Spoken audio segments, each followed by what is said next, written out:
Bachcho, let's read the question.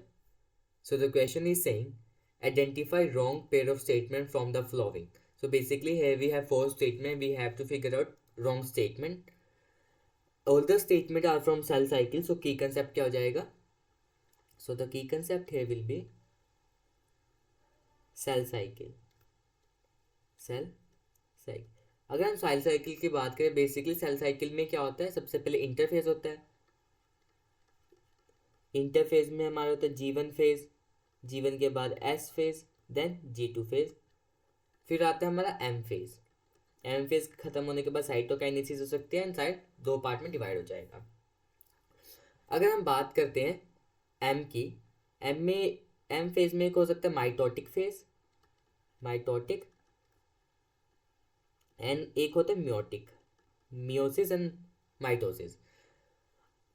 Mitotic division होते हैं वो, उसको हम बोलते हैं इक्वेशनल डिवीजन, क्योंकि इसमें क्रोमोसोम के नंबर सेम रहते हैं as parent. Equational division, equational division होती है. अगर हम बात करें माइटोटिक डिवीजन की, माइटोटिक डिवीजन में एक मियोसिस 1 होती है एंड दूसरी मियोसिस 2.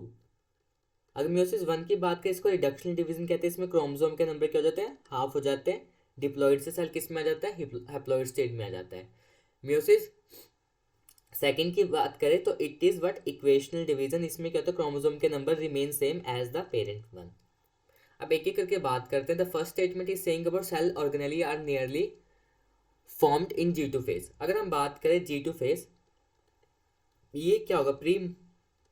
प्री माइटोटिक फेज है. प्री माइटोटिक एम फेज से पहले आता है.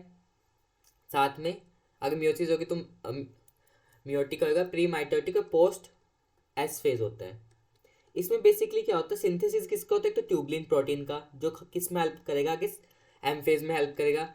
साथ में G2 में क्या होता है? डुप्लीकेशन होती है. किसकी? सेल ऑर्गेनेली की. So you can say duplication of cell organelle,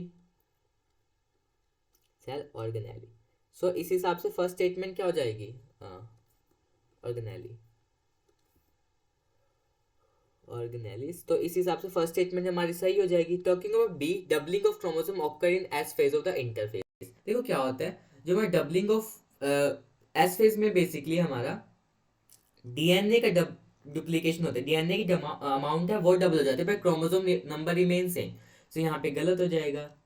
talking about C, nuclear formed after meiosis 1 are haploid. ये बात बिल्कुल सही है. देखो मियोसिस 1 में क्या होगा? 2n से क्या हो जाती है? n हो जाती है. तो हमेशा क्या होता है? हाफ हो जाता है number. So this is what? Haploid. So this statement is also true that what? Nuclei formed after meiosis 1 are haploid. वो हमेशा क्या होंगे? haploid होंगे. These terminalization occur in anaphase 1. ये गलत है.